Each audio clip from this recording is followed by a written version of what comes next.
entrepreneurs pour les accompagner dans leur parcours.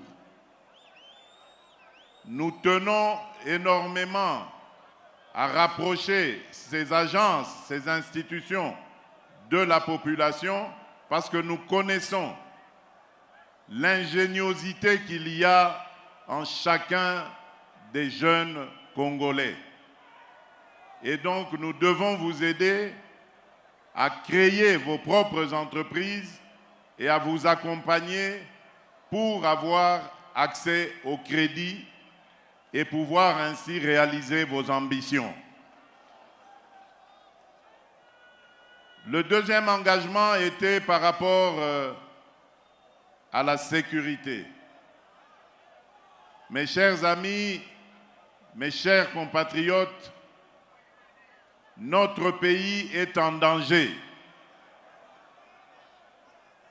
Le danger qui nous guette vient officiellement de nos voisins, dont particulièrement un que vous connaissez très bien. Mais ces voisins trouvent des relais à l'intérieur de notre pays et parmi nos compatriotes. Ce sont des traîtres qui ont accepté de vendre leur âme au diable.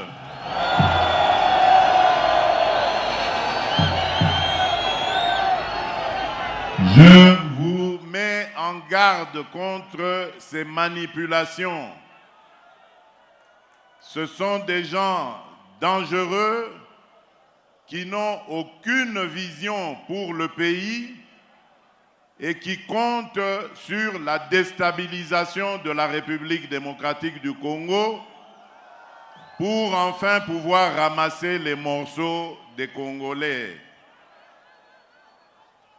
Soyez très vigilants parce que l'une des provinces visées dans cette campagne de déstabilisation par nos ennemis, c'est la province du Haut-Katanga.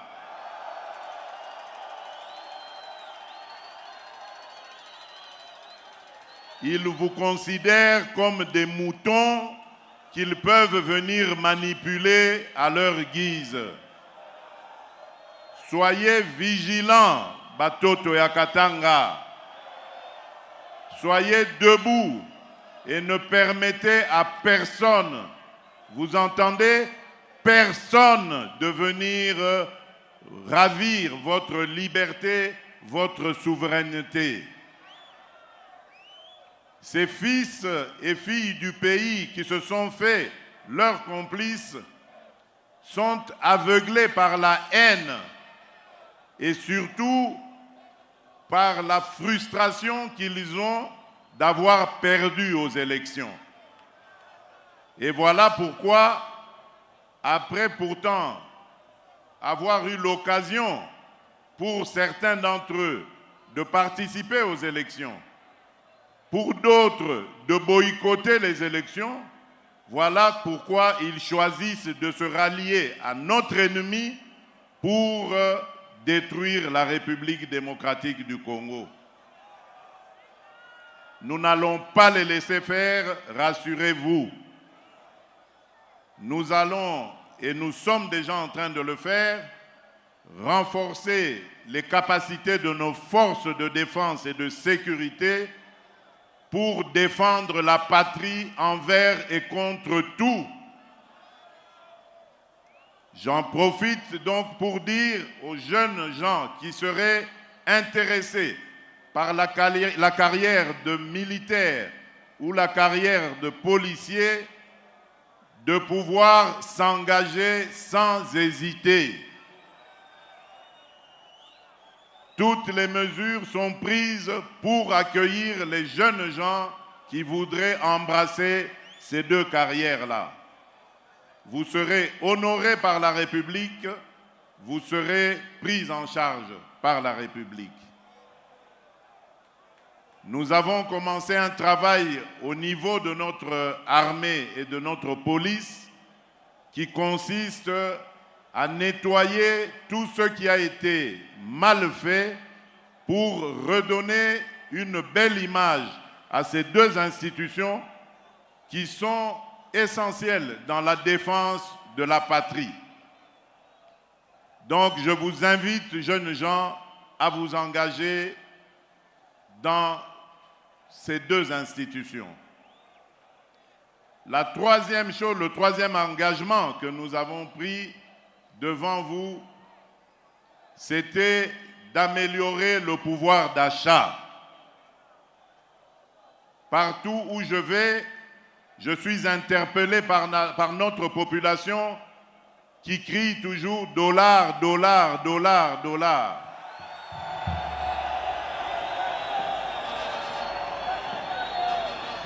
Mes chers compatriotes, le dollar, malheureusement, n'est pas notre monnaie.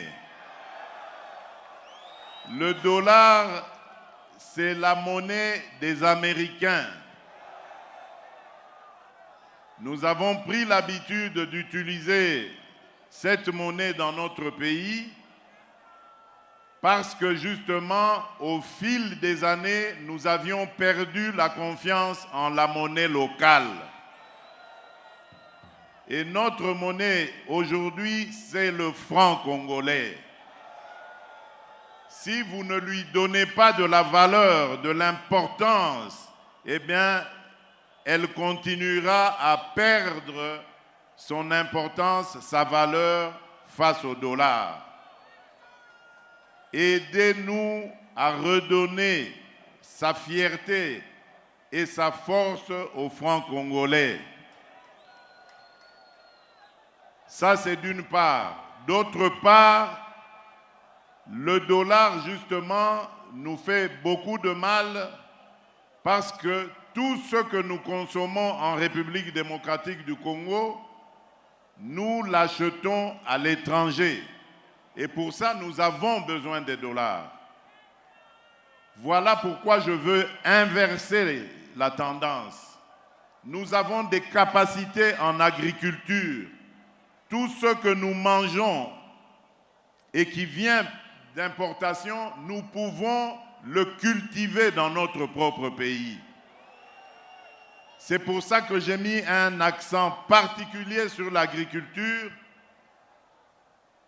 Le responsable de ce département au gouvernement est même ministre d'État, un Mutoto Yakatanga, du Grand Katanga. Je l'ai chargé de réaliser ce miracle-là, celui qui consiste à faire de la République démocratique du Congo le grenier de toute l'Afrique. Et ce n'est pas un rêve, mes chers amis. C'est une ambition possible. Nous avons 120 millions d'hectares de terres arables. Nous pouvons développer une agriculture qui va nous aider à combattre l'insécurité alimentaire. Mais pour cela, nous avons besoin des bras et des mains des Congolaises et des Congolais. Voilà pourquoi vous, les jeunes, vous êtes mon espoir. Nous allons mettre tous les moyens à votre disposition parce que je connais votre ingéniosité, je connais votre intelligence, votre capacité de créer. Et nous allons vous donner les moyens, même dans l'agriculture, pour multiplier les initiatives, arriver après la culture, la production, à la transformation. Parce que c'est cela qui va amener des emplois, comme je l'ai dit. Et grâce à cela, je vais donc aller sur mon quatrième engagement. Nous allons pouvoir diversifier notre économie. Vous savez que notre économie dépend uniquement et en grande partie des mines. Mais nos minerais là, Dieu nous a bénis, certes, en nous les donnant, mais nos minerais nous ont apporté beaucoup de malheurs, comme vous le savez. Nous sommes victimes de violences en tout genre, de spoliation, d'escroquerie. Et même aujourd'hui, la guerre qu'on nous impose à l'Est par un de nos voisins barbares, elle est due justement au pillage de nos minerais. Voilà pourquoi je suis en train de marteler sur le fait que nous devons vous donner les moyens, nous devons nous donner les moyens de diversifier notre économie, de créer de la richesse grâce à plusieurs autres domaines que nous avons dans notre pays. Et pour cela, nous avons une arme très efficace, c'est notre jeunesse, c'est vous, chers compatriotes. Oui, nous allons parler de la Constitution. Nous allons parler de la Constitution.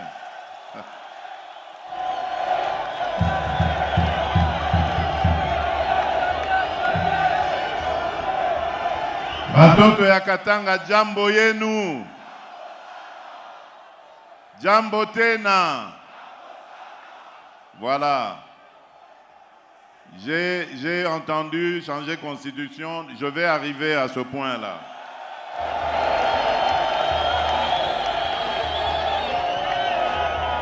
Un des autres engagements que j'avais pris, c'était celui de renforcer notre administration. Vous savez, ce qui a tué notre pays, c'est justement le manque de prise en compte, de prise en charge des administrés, c'est-à-dire vous, les Congolaises et les Congolais. À aucun endroit vous pouvez trouver, plus vous vous éloignez de la capitale, une administration digne de ce nom. Parce que tout a été sabordé pendant des décennies. On n'a pas eu le moindre souci, la moindre considération pour notre administration. Or, nous en avons besoin et ce n'est qu'à travers cette institution que nous pourrions relever notre pays.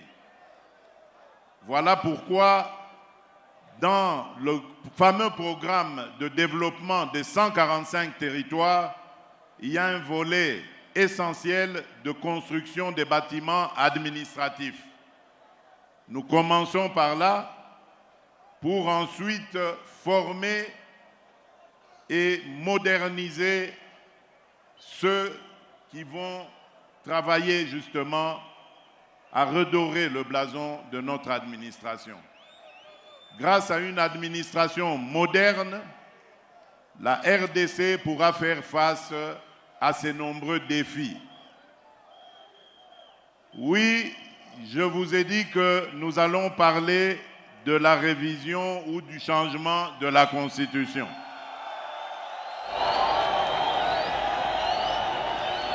Avant cela, permettez-moi de dénoncer la manipulation et le danger de certains discours qui sont même prononcés par des personnes qui normalement devraient être au milieu du village.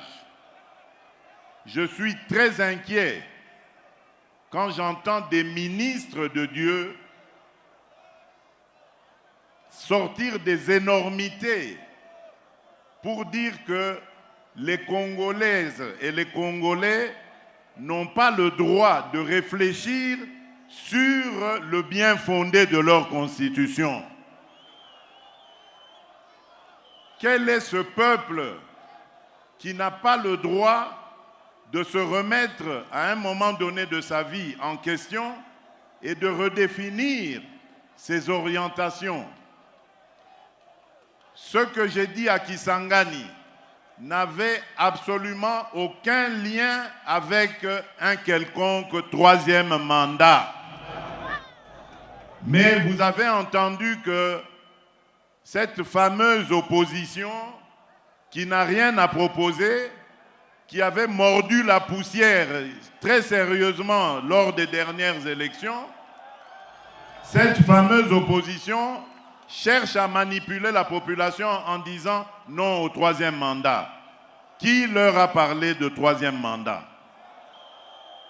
Mes chers compatriotes, je viens de clôturer aujourd'hui même à Kinshasa les états généraux de la justice congolaise. Et vous savez combien je me suis plaint depuis que je suis arrivé à la tête de ce pays de l'état de notre justice. Et les conférenciers, il y en avait eu plus de 5000, dans leur résolution, ont proposé de réviser 2 articles de notre Constitution. Alors, maintenant, à entendre tous ces sachants ne sachant, donc ça voudrait dire que nous ne devons pas réfléchir sur ces articles et donc améliorer notre justice, parce que selon eux, les Congolais vont se fâcher et ils vont faire des émeutes ici. Est-ce que vous comprenez ça? C'est même une insulte à l'endroit de notre peuple. C'est une insulte à l'endroit de l'intelligence et de la sagesse de notre peuple.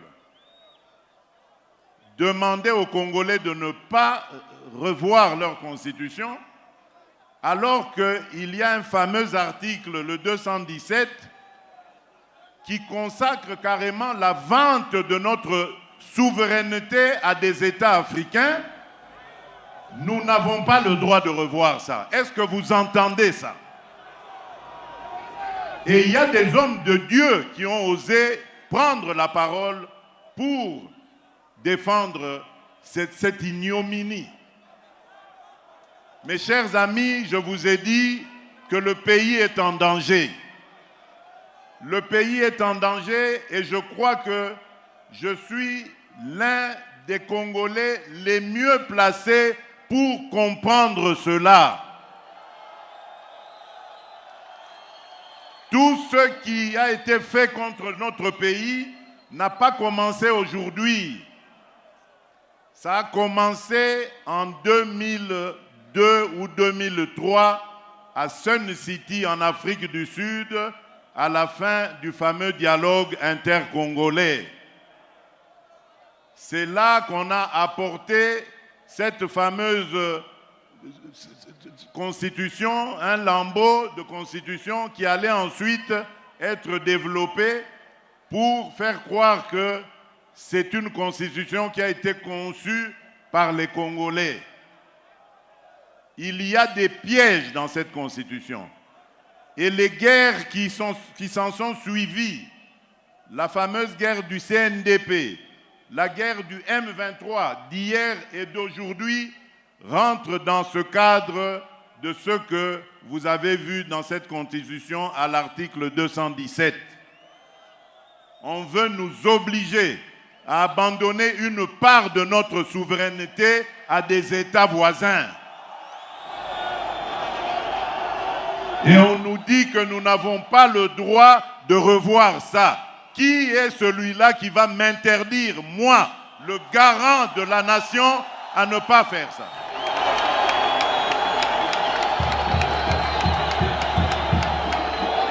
Je vous confirme encore ce que j'avais dit à Kisangani.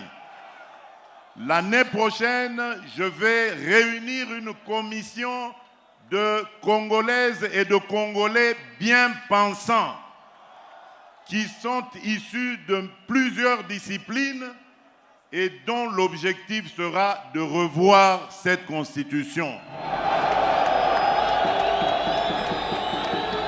Leurs propositions vous seront présentées à vous, peuple congolais, d'abord à travers vos élus, et si cela est nécessaire, nous consulterons la population, le peuple congolais, pour qu'il décide de lui-même s'il doit s'arrêter à la révision ou carrément aller au changement de la Constitution.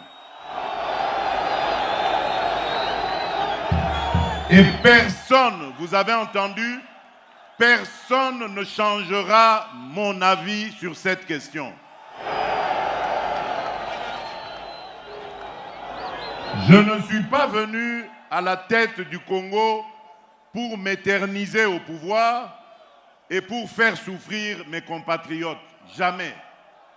Tout ce que je fais, tout ce à quoi je pense, c'est au bonheur de mes compatriotes, au développement de mon pays. Parce qu'un jour, je vais devenir ex-président et je vais vivre dans ce pays auprès des miens. Je voudrais circuler dans toutes les provinces, aller et venir avec ma famille, avec mes amis et rencontrer mes compatriotes dans toute la République démocratique du Congo et en toute paix. Et c'est ça que je suis en train de préparer pour nos générations futures. Peut-être que je n'arriverai pas à tout réaliser, mais l'essentiel pour moi, c'est d'installer le pays sur de bons rails, des rails qui vont permettre au Congo d'aller tout droit vers son développement. Et personne ne m'empêchera de réfléchir de cette manière et d'avoir cette approche. Et je mets en garde tous ceux, politiques ou autres, qui voudraient aller dans le sens de manipuler notre population. Ils vont être exposés face à la justice et à des poursuites de la justice. Le débat est permis et je l'accepte sans problème, mais la manipulation est interdite, surtout lorsqu'elle est destinée à la subversion, à monter un groupe de Congolais contre d'autres Congolais. Quand on est un homme d'église, on est censé être un homme de paix. Quand on est un homme politique, opposant fût-on, on est censé apporter des solutions de paix et de développement. On ne peut pas manipuler ses compatriotes pour les amener à se déchirer, voire même à s'entretuer. Ce sont des choses que je combats et que je combattrai toute ma vie. Je n'ai pas commencé à combattre le tribalisme seulement quand je suis devenu président de la République. J'ai combattu le tribalisme avant d'être président de la République. Ce n'est pas quand je suis devenu président que j'ai commencé à combattre l'injustice. J'ai commencé à combattre l'injustice depuis mon enfance, depuis avant même que je ne sois président de la République. Et ça ne va pas s'arrêter parce que quelques individus mal intentionnés et surtout manipulés par des officines étrangères vont m'intimider.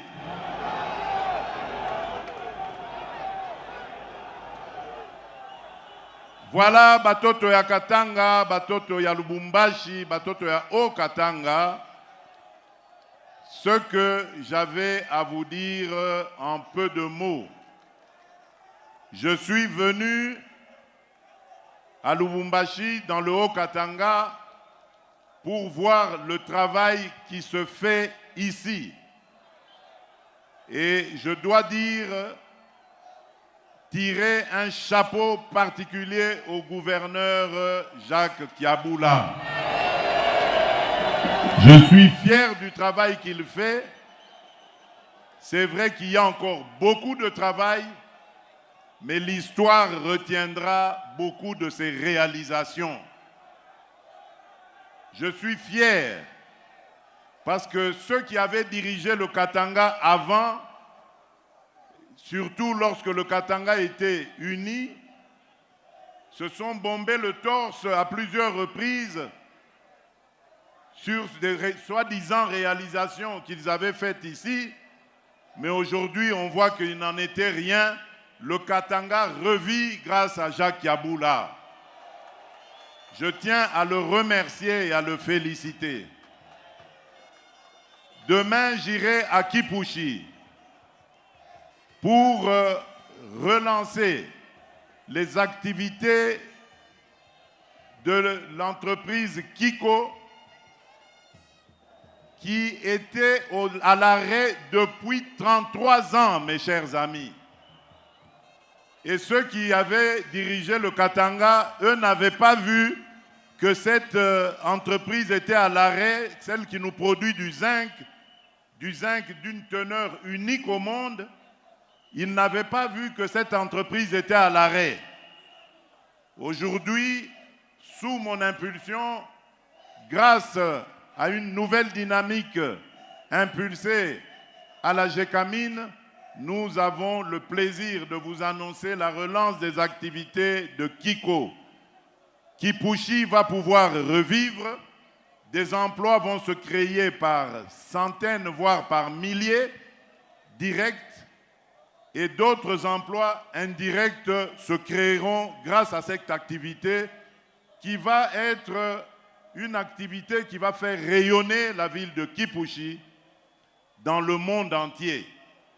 Parce que le zinc est très prisé dans les industries actuelles.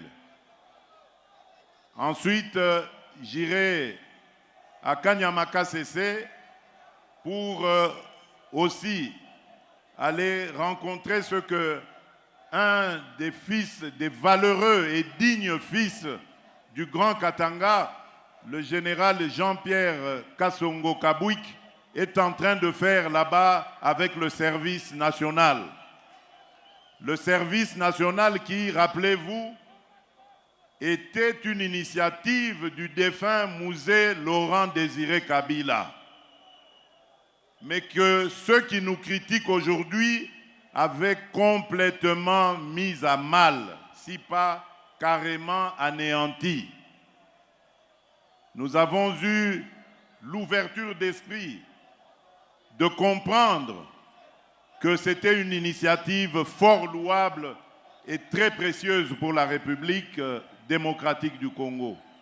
Et nous avons appuyé ce valeureux et digne fils, le général Jean-Pierre Kasongo, qui nous a relevé cette institution qui est devenue aujourd'hui une vitrine de ce que nous pouvons faire de notre jeunesse délinquante. Nous avons voulu donner la chance à toutes les Congolaises et à tous les Congolais, de quelque bord social qu'ils soient, de quelque orientation civile qu'ils aient prise, qu'ils comprennent que l'État est là, à leur disposition, disponible pour eux, pour les accompagner, les relever lorsqu'ils ont chuté et les réorienter dans une vie nouvelle. Voilà ce que nous voulons faire, à la fois ici dans le Haut-Katanga, mais aussi partout ailleurs en République démocratique du Congo. Et nous allons pour cela nous baser sur vous, jeunes filles, jeunes garçons congolais, parce que nous savons que vous êtes notre force, vous êtes le capital humain qui va transformer le Congo de demain. Voilà, je vous remercie encore une fois. Aksanti Sana, que Dieu vous garde, que Dieu vous bénisse. Nous allons encore, et je suis certain, nous revoir. Je vous remercie. Et voilà. Voilà Paty Tondouangou de 18h36 à 19h08. Le président de la République, Félix-Antoine Tshisekedi Tshilombo, a pris la parole devant cette foule massée ici. Il a rappelé toutes les promesses, tous les engagements qu'il avait pris dans son deuxième mandat. Des engagements qui concernent en premier lieu les jeunes. Il a rappelé la création des emplois, la diversification de l'économie. Le président de la République est revenu sur les pineuses questions de révision ou changement des constitutions. Le président de la République confirme que personne ne changera mon avis à ce sujet, a-t-il dit. Donc il confirme, il a donné toutes les motivations en tout cas qui vont à la faveur d'un changement. Il a dit l'année prochaine, il va mettre en place une équipe pour réfléchir sur cette question. Voilà ce que nous pouvons donc retenir ici. C'est une adresse qui aura tenu toutes ses promesses. Le président de la République confirme bel et bien son engagement de pouvoir revoir la Constitution ou carrément la réviser. Mais cela dépendra des réflexions qui découleront de cette commission qui va mettre en place. Et le président de la République a également dit qu'aujourd'hui, les participants qui ont terminé 10 jours de réflexion sur les états généraux de la justice ont recommandé entre autres la révision de 2 articles. Et c'est une composante non moins importante de la justice